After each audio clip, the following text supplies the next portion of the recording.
क्या तुम्हें नहीं लगता demon slayer infinity crystal arc बहुत ही रश एंडिंग है? क्या तुम्हें नहीं लगता demon slayer infinity crystal arc में कुछ कमी कमी सा लगता है? क्या तुम्हें ये नहीं लगता demon slayer infinity crystal arc में जो सारे अपर रैंक डीमन है उसने अपनी अपनी पूरी ताकत नहीं लगाई अपनी फाइट में?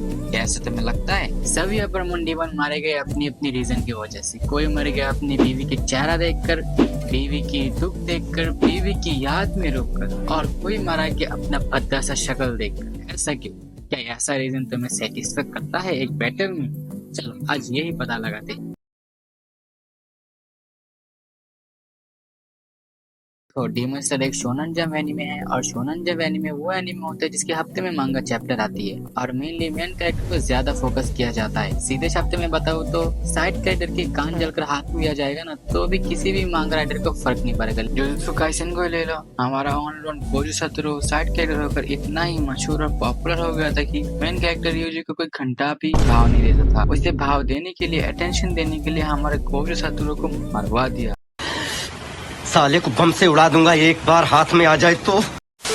मेनली इन्फिनिटी क्रिस्टल आर्क में एक नहीं दो नहीं चार फाइट हमें देखने को मिलेगी, जैसे कि तांजीरो एंड गियो वर्सेस अकाजा, दूसरी तरफ टोमा वर्सेस कानाओ एंड इनोसुके। अरे यार मम्मी शिनोबु को भूल गया क्या मैं? अरे नहीं कैसे भूल सकते हैं। वाइफी मित्सुरी एंड नोबाने वर्सेस एक आग वाला डीमन, या फिर मैं बोलूं अपर मून 4। लास्ट बैटल जो देख के सभी को गूज़बम्प आ जाएगा वो बैटल है कोकोशियो वर्सेस ग्यूमे, सानी में तोकितो और गेन्या। ये फाइट देखते में सभी को मजा आएगा, इंसेन फाइट है ये। अकाजा एंड तांजीरो को फाइट में तांजीरो और ग्यू मिलकर अकाजा के सर को अलग कर देता है, लेकिन सर कटने पर भी अकाजा इतना ही पावरफुल हो गया था कि अपने सर को भी रिजेक्ट कर रहा था, जिसे देखकर तांजीरो और ग्यू के हाथ में आ जाती है। अपने सर को रिजेक्ट करना वो भी एक डीमन होने के बाद भी ये बहुत ही मुश्किल होता है। ऐसा सिर्फ हमारा लॉर्ड मुसन और अकाजा ही कर सकता था, लेकिन इतना पावरफुल होने के बाद भी इसका हारने का कारण क्या था, इसका हारने का रीजन क्या था इस फाइट में?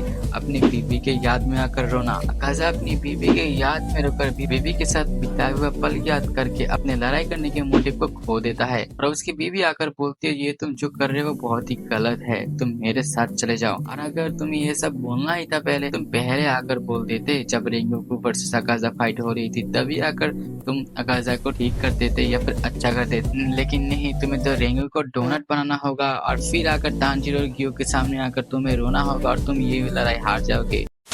चलो अब कोकोशिबु की बैटल के बारे में बात करते हैं। कोकोशिबु इतना ही स्ट्रॉन्ग था कि वो अपर मून 1 था जिसके सामने में कोई भी नहीं टिक सकता था। इतना ही स्ट्रॉन्ग था कि अपर मून 2, 3, 4 या जब भी मैं बोलूं जितना ही डीमन था वो सब लोग इससे डरते थे, लेकिन लॉर्ड मुजान नहीं डरता था। लॉर्ड मुजान उसे अपना फ्रेंड मानता था। और कोकोशिबु की बैटल के बारे में बात करूं तो कोकोशिबु को हराने के लिए डीमन स्लेयर के टॉप 2 स्ट्रॉन्गेस्ट हाशिरा मौजूद थे, एक है ग्यूमी और दूसरा है सानिमी। हाँ ये बात अलग है कि तोकितो वर्सेस कोकोशिबु की सिंगल बैटल हुई थी जिसमें कि तोकितो अपने हाथ से हाथ खो देता है।